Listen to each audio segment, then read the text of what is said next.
You didn't quit your job. You didn't ghost your friends. You just stopped pretending you have it all together.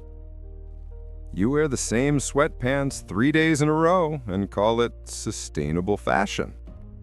You reply LOL to texts you didn't read. You mute group chats titled Girls' Night and feel zero guilt.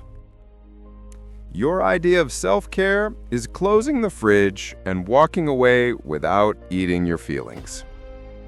Some days, your biggest win is brushing your teeth and remembering to feed the cat.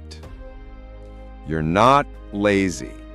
You're just done performing wellness in a world that confuses busyness with worth. So, you do the bare minimum with full permission.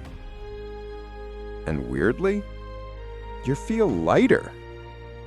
Because healing isn't always yoga and green juice.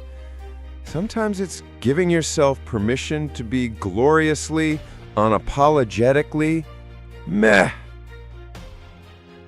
And if you spent today doing absolutely nothing except existing, good.